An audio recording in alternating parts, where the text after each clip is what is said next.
It's long been said there's one constant, and that is change. Well, this week is unlike any that have come before in the Bible study because Mrs. Superoz couldn't make it. She got held up at work, and this was the only time Vincent and Jacob were available to record. So we are going to take turns asking the questions and then work together answering and going over this week's study, which was Numbers 27 through 36 and Mark 1 through 16.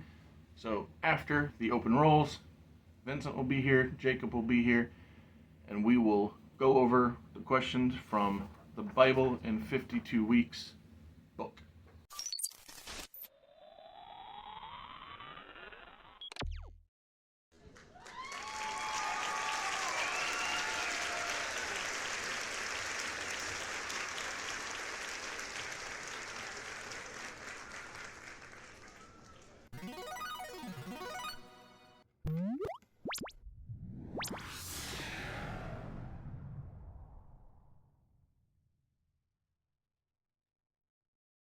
Do you want someone to go left or right, or right to left, or don't start with him? Do you want to ask first and you ask second? I'll ask third? I thought I was asking all. Oh, it really doesn't matter. We can do it any which way that you want. Do you want to ask all three? In tonight's program, I figured I would because I figured I was going to mainly do this, and then if I have anything to add, I will. That's totally fine. If that's we'll do it that way. Okay. Jacob, what is the first question? I'm sorry, I'm just not used to saying that. In what ways have you underestimated yourself? Vincent, would you like to begin? Because I don't think my answer is going to be pertaining to the question. I'll say this in general. I think I have had my own kind of shortcomings that I've maybe incorrectly amplified. Whether it's like ability or expectations or like work ethic or whatever. Sometimes I feel like I amplify what I view as a shortcoming. I make them sound worse, which the intention is to maybe do some like reverse psychology motivation to where I need to kind of perform better to outpace the shortcomings, or if someone is not expecting much out of me. I don't know how true that is for the other person, because I think you've probably asked people, they would say, no, that makes no sense. But I see the perspective that if you heighten it, then you're more aware of it. Yeah. And by being aware, hopefully you will not allow it to consume your whatever it is, the shortcoming. Yeah, and the underestimating yourself or myself probably does more bad than good. Be also part of this is like you get to a point actually where you start believing it. Sure, right? that makes sense. It does. It's not just used as like a motivation tool, or it's not just used as like something to overcome. You actually start believing it, which is detrimental. 100%. Yeah, I makes sense. I don't underestimate myself. That's good. Which oftentimes I catch myself saying a phrase that not to be braggadocious, because then I'll follow that up by saying something that's very I believe in myself sort of way. Like, especially when I talk to, let's say, artists. There have been multiple times in my life when I'll be talking to my first artist from my first comic, and I'll say, not to be braggadocious, but this is how I see things playing out. And he's like, well, that's good because you have a vision. He would often say, I only see the project I'm working on right now. I don't see what's next and what's next. But he's like, you're always looking toward the future when it comes to these things. And so, I hope that's a good thing. Because, obviously, to be boastful is not great. But I also I'm not trying to be boastful. I know that I don't see myself as a quitter. So since I don't see myself as quitting, then I just speak as though that it's going to come to pass.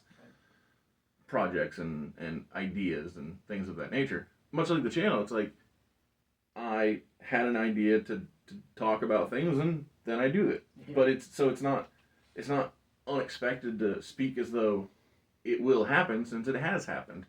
I mean, everybody at some point in their life, I think, has underestimated themselves. So the question in and of itself is fine, because I can remember when I was in basic training. There was a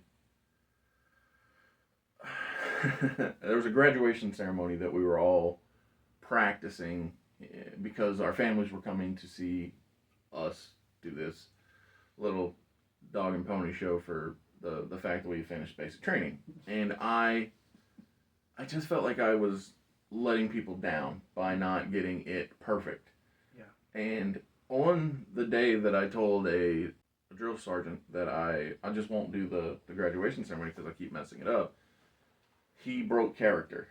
I know it's not good to say that he broke character, but it's the way that it felt. Like, up until that moment, he was always putting on a show like, oh, I'm important, I'm hard, I'm special, I'm bringing something out of all of you. But in that moment, he said, nobody knows what we're supposed to be doing except us. You think anybody in the stands are going to know that you step left and you're supposed to step right, or, whatever? He's like, and aside from not only are they not looking for a mistake, they wouldn't know it even if they saw it. So the idea that he knew in that moment that I didn't need somebody to yell at me and say, oh, you'll do this no matter what, blah, blah, blah, but he actually spoke to me like a person. It really, from that point on, helped me to understand that we all are just people in this, even the people that present themselves in a very special or stern way.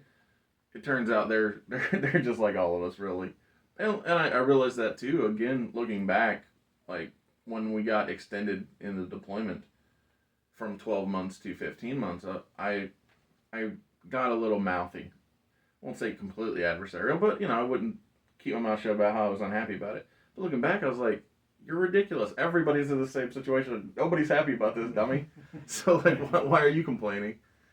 So, yeah, the idea of underestimating or not realizing you're putting too much pressure on yourself is very understandable. But I think the more I've grown, the older I've gotten, the less I've let other people's expectations, because I think that's what a lot of my underestimation came from, was like, oh, what if I let down whoever, or what if they notice that I didn't draw that just right. Well, it no longer matters the older I get. I'm like, hey, I did it. That's the important thing. I could have easily have just not done anything, which is what many people do in the history of life, is just hide, if you will, and don't go for whatever it is they desire out of a fear.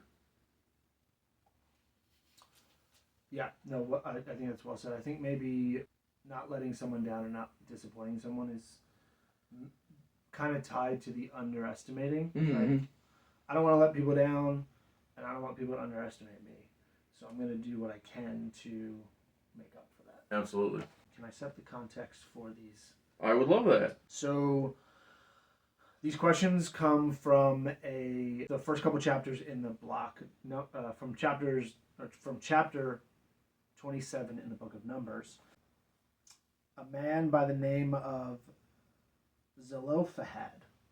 It's not a common one. Not a common It's one. not a John, No. not a Luke. No. Zelophehad. Not even a Jacob. He had 4 daughters. He died. His only children were daughters.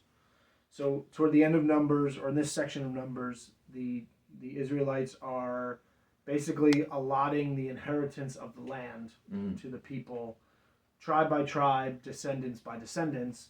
They get to Zelophehad. He has no sons that would get his inheritance. So his daughters basically get the courage to approach the leaders of Israel, Moses and the high priest Eleazar. They basically approach Moses and Eleazar and say, how we should not be left out of our father's inheritance.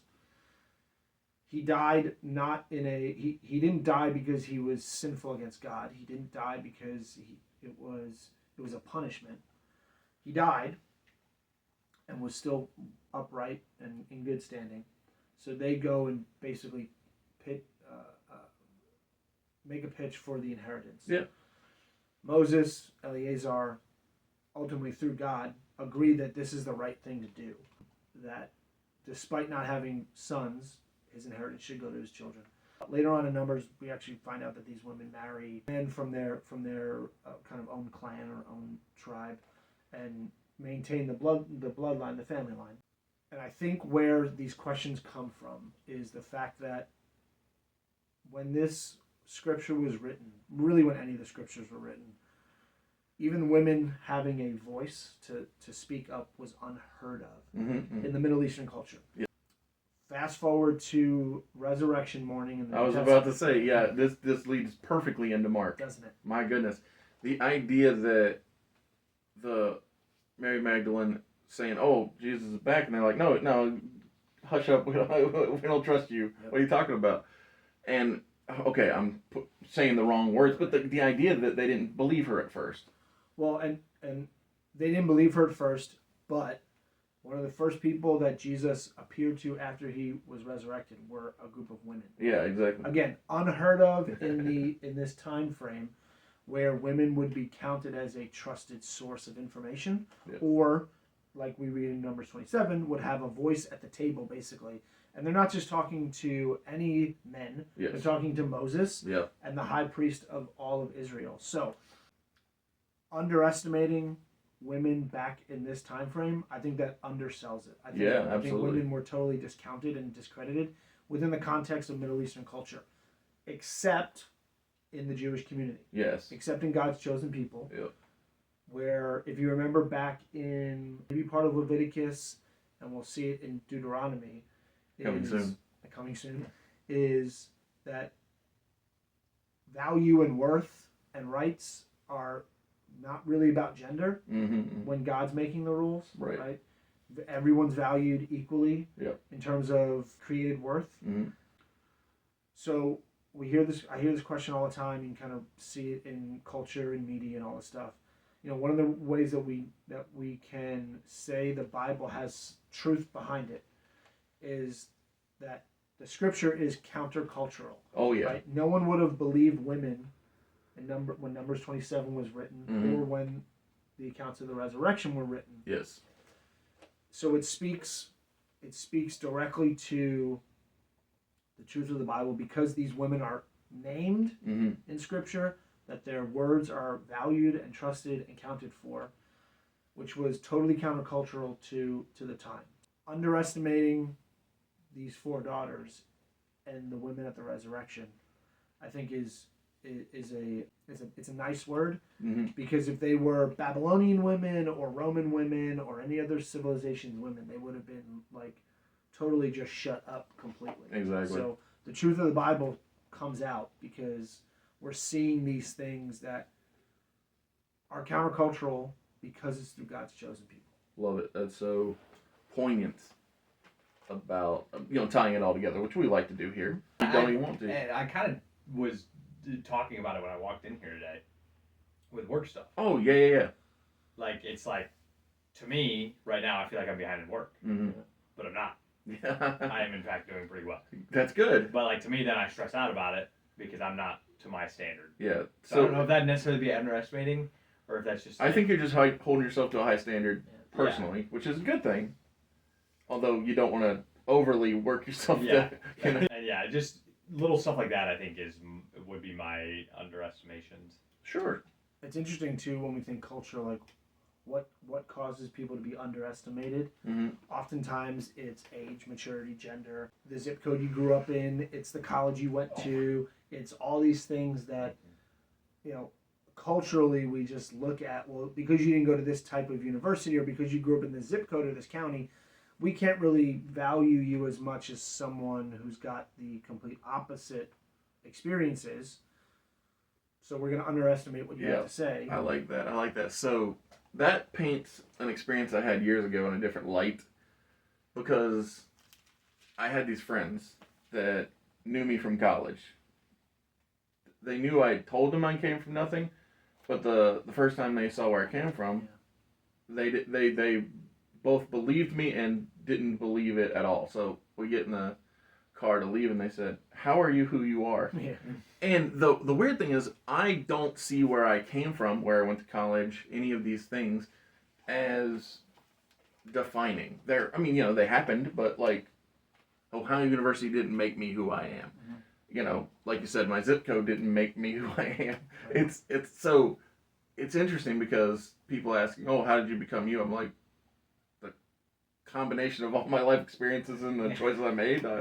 I don't have a better answer, but it's just funny that people do have expectations, like you said, for so many things: age, gender, you know, where you come from, things like that. Well, and then on the flip side, how many people believe the lies that they should be underestimated, right? I grew up in this zip code or with these experiences, so therefore I'm less valuable or less valued just because of this, because culture says so, and it's not true. Yes. Right? Value and worth does not come from all of these things. It comes from God who created you. Exactly. Jacob, what is the second question? In what ways do you believe others have underestimated you? Do you want to start or do you want me to start? Because my story's not pretty. I don't have an answer for this. Oh, good. Then I'll go. I'll think. Okay.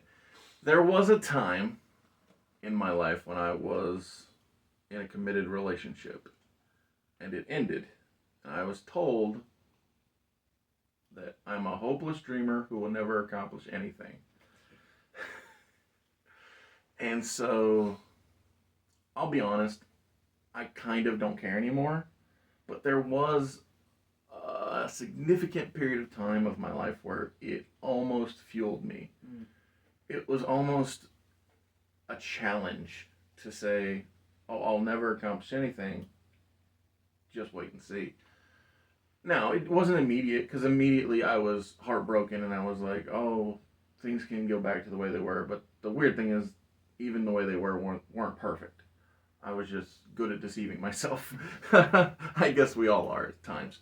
But after time had passed and I had realized that there was no going back, which was interesting because that moment of time was when she called me because her boyfriend they had a fight. She was like, oh, maybe I am the problem. I'm like, why are you calling me? You left me. I'm a hopeless dreamer who will never accomplish anything. Like, what? Why is this conversation happening? Yep. And in that moment, in that realization of like, you see yourself differently in this moment. I knew it wouldn't last, which is fine because I'd already gotten my own eyes open anyway. But my point is, at that point is when I was like, oh, well, I'll just use your negativity to fuel positivity. So that is definitely a way that somebody has underestimated me and what I did with it. Thank you for being here at Mr. Super Oz. This video is going out and this channel only exists because I, Oz, founded Gamble Comics, which first release was Everlasting Survivors, a 68-page graphic novel called All Day Long. Available now.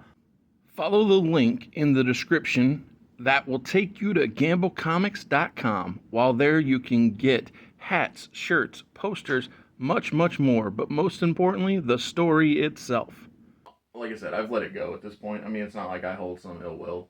My life is so much better now than it once was. For sure. But for a time, it was impactful. Yeah.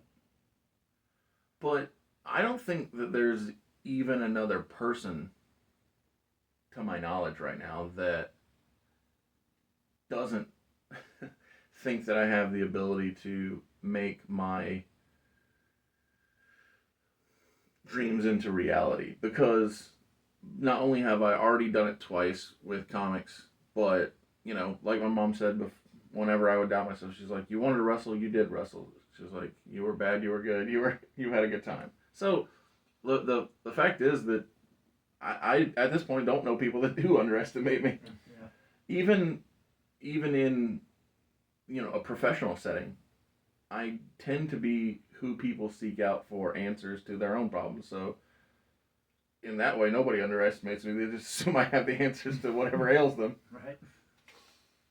I don't know how to answer this question. I read it before we started today, or I was preparing, and nothing came to mind, which is good. Yeah, absolutely. I think it is the better way. Yeah, for sure. For sure. I grew up in a household where I think my parents were realistic, but always encouraged me. Even to this day, I think they trust that they raised me well. That decisions are when I make decisions about big decisions about life, they're supportive and believe I can do it. Now they're my parents, so there's a natural bias. But like I can't think of how other people may underestimate me. That's maybe not realistic, right? Like if someone just says like, "Hey, you can't do this," or "You don't have the skill set yet," like that's just realistic. Sure. I don't take offense to it. Yeah. If I'm not going, if it doesn't matter, then I'll agree. But like if my boss at work said like, "Well, you're not good enough to do this," that would probably motivate me to improve, work hard or learn more or whatever. But not something that immediately comes to mind for this question. Yeah. Which again, I think is a good thing, right? Because if you say, "Oh, my dad was always doubtful or against my whatever," then it's like, oh man, that's unfortunate, I guess. So it's better to not have had that be the case. I think the only thing that can come to mind for me was when I went to 2 different colleges. First one I was there for 2.5 years, I think. Yeah, 2.5 years. And I left after the first semester, came back home, and I know some people at that original school were all saying, because my whole thing was that I was going to transfer back here, finish it online just because it's cheaper and I could also get a job. Yeah. And I know that there were some people, I heard some people, or heard about some people saying that like, "Oh, he's never going to finish college," and all this crap and whatnot. And then now I came back here, finished college, and also got the job that I have. Oh, that's great. And I know what they've said about the job that I have, and I know that they're jealous about it. Not that's Yeah. not that it's like that's needed or anything, but it's just like kind of like It's not a badge, Giovanni, that you wear proudly, but it is like Yeah. that. It's a little amusing. Yeah. A little amusing. No, I like that. I was like, that's really rude. It's a weird way to judge. I was It's a weird way to like, judge. never heard this joke before. I can understand the idea of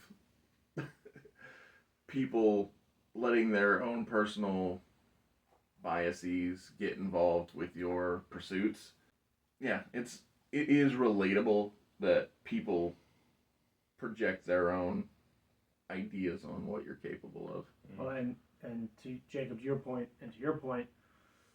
inward jealousy, right? The insecurity inwardly of a person often portrays itself as outward hurt, outward destructiveness, right? Yeah. If someone is inwardly jealous of you, or just they're looking at you succeeding or doing something and they wish they could do it or whatever, outwardly they're going to try to tear you down, right? They're hurting on the inside.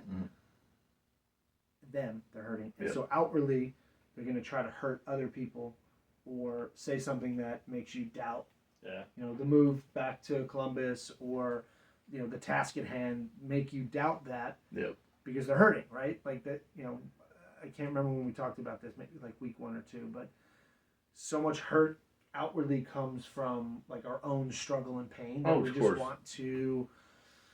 want to bring people down. We just want to like get people down to our level because we're lonely at the bottom, right? Like that, I'm sure everyone can relate to some sort of outward reaction to an inward feeling. Sure. And that's what this is, right? Yeah. The people in college are saying stuff to you, maybe not exclusively because they're jealous, but maybe partially, or they know that their own, like they can't do what you're doing, and they want to. Yeah. Everybody's journey is different. Jacob, what is the third question? If you could change a rule to benefit others, what would it be? What is a rule? Like, I get the inheritance thing, right? But like that's the struggle I come to with like, what is a rule that we live by every day? The speed limit, I guess. That's something we live by every day. Stop signs. But like generally speaking, are there like rules, or are they? Because like other rules, like let's say murder. We don't murder every day, right? But it's not something I think about because it's not something I desire. And so I struggled with that question. Me too. Because can I just answer a different question? Sure. Okay, I'm gonna do that instead. Do you want to ask the question so we know what your answer is? Sure. Yeah. So when I saw that, and I couldn't answer it, right? When I saw the question, I was like, what does it even mean, rule? I was like, can we just talk about inheritance instead? Yes. Because multiple times in the recent past, I've thought to myself, what am I leaving behind? When I told a friend that I was doing this, he said something that bothered me. And as a matter of fact, it bothered me so much that it cemented the fact that there was no way this wasn't going to happen. Because when I said, oh, we're starting a Bible study, he said, well, I didn't think you would, whatever. I forget the exact verbiage, but it's like, he didn't think that of me, right? But the idea that, oh, you didn't see me in this one, I was like, nah, that can't be. Because that means that the truth is not getting out there. And so that definitely is not the legacy or story I want to leave behind for my life. Because if... Yep. So when I say story, what I mean is there's a movie that Angelina Jolie made called Unbroken. And in her story, the fact that the protagonist was a Christian basically got swept away. So much so that it was remade or continued, if you will. And that part was put in because his family said, what are you doing? You're leaving out the most important part. And I just don't want that left out of my life, or separated. The idea that, oh, it's also one of the reasons why I always combat when people say, oh, you have a wrestling channel. I don't have a wrestling channel. I have a channel that talks too much about wrestling, but but it's not, the channel isn't exclusively wrestling. It's not called Wrestling with Mr. Super Oz. It's just, it's called me because it's my thoughts. And it's like, if you perceive that I only talk about wrestling, that means you're not watching enough. Because I try my best to downplay it or not make it the central focus of everything. And so I don't yet know what my legacy is or what I'm leaving behind, but I want for it to be important, impactful, not frivolous. Definitely, yes, I like wrestling, but that's not who I am. Amen. That's just a thing that I have liked. Love it. And still do, obviously, but that's not it. And it just drives me nuts that that perception has saturated with people's minds that, oh, it's a wrestling channel. I was like, no, not really. It's more of a commercial, an avenue to put out commercials that write comics, but even that's not the everything of everything. Do you ever consider what you leave behind, your impact, if you will? Yes, it's a very important question for all people to at least think about and probably have to struggle with for a little bit, because, to your point, a lot of frivolous, meaningless things are vaulted high in life. So I do think about that a lot, especially in the scope of ministry. Absolutely. Because I had people who were impacted by people who were impacted by people, right? We can go back decades where someone who I will never even know their name impacted someone who impacted someone who impacted me, right? Yes. So within the scope of ministry, absolutely. Yes. And the way that I think about that is, okay,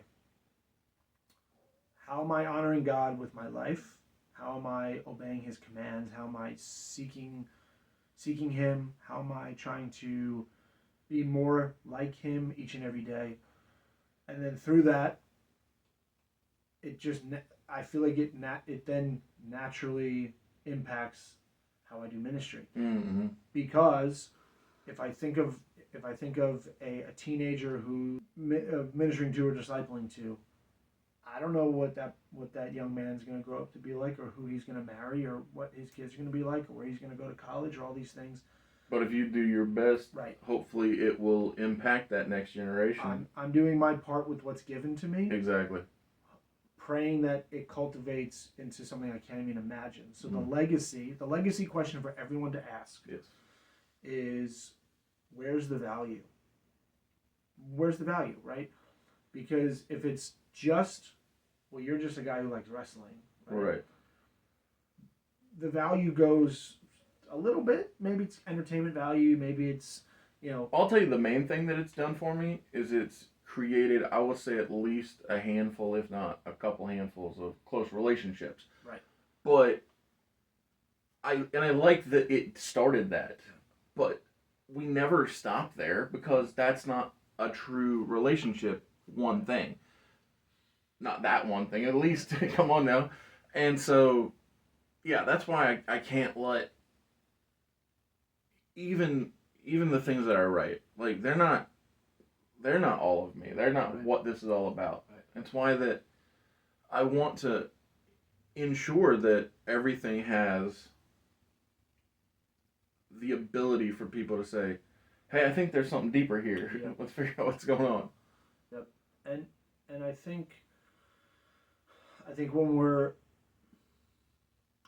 as believers in Jesus, as Christians, our hope, our destiny is always eternal, right? Mhm. So the legacy then also has to have some sort of eternal value, right? Yes. There are people who will interact with you and I, or there are relationships we'll have, or people who might watch this channel who, over the course of time, may go from outside of relationship with Jesus to in and into eternity, right? That's exactly what you want. My goodness. If that's the legacy I leave, I don't need to know who these people are. Yeah. I don't need to know your names. I would love to, but I may not. Yeah. But the legacy is, are we honoring God with our lives? Are Yeah. we seeking Him? Are we searching after Him? That's ultimately, I can't really get too specific on what that legacy looks like, but that's what I'm doing now. Yeah. And I know the legacy comes after that. I love that. Yeah. So the few people that I know have started reading along is exactly. It's really cool. Really cool. But you're right. There's a next step that if you know that happens, it's like it was all. Yep. It's what it was all about. It's worth it, right? And, these daughters were talking about these women in Numbers 27 about an inheritance, and that was physical land Yes. and family lineage and important stuff, and especially back then when that was considered a lot of wealth and just possibilities for what that looks Of like. course, yeah. I mean, don't get me wrong. I'm not going to turn down land of fine inheritance. Right. So- If someone gave me like a 10,000 acres someplace, sure. I'm not saying no to that. I'm not saying no to that. Yeah, that's a good question, and I think that's a question that we all just have to wrestle with. Same with Well, I think it where do helps. we come from? What are we going to leave behind? Right? Exactly. Yes. And I think that it's a way to make better choices because For sure. if it's not brought to your attention that you're maybe not going the right direction, then when it is, then now you can change course. And legacy is probably also directly connected to purpose, Mm-hmm. right? So the purpose we have in the current directly leads to the legacy we leave Yes. for years and years and decades to come. So finding purpose, finding meaning, that's something we all have to wrestle with too. We have to struggle with. Yeah. Because when we're seeking and searching, we're not aligned with what God has in store for our lives, what He desires for our lives. Oh, I just changed the rule. Everybody must like, share, and subscribe. Leave a comment. Yes. Yes. I love it. I love it. That's a good substitute question for this. Yeah, I didn't feel it, so I was like, let's do something that actually is relevant. Well, it's also because we live in a time, we live in a year, a decade, century where there aren't too many rules that apply differently to different people. That's true. That's maybe taboo to say, but there aren't. No, I think it's fairly It's in this country especially. My it's goodness, consistent. come on It's now, con- yeah, it's we're very consistent. consistent. Yeah. Yeah. So. Thank you for coming.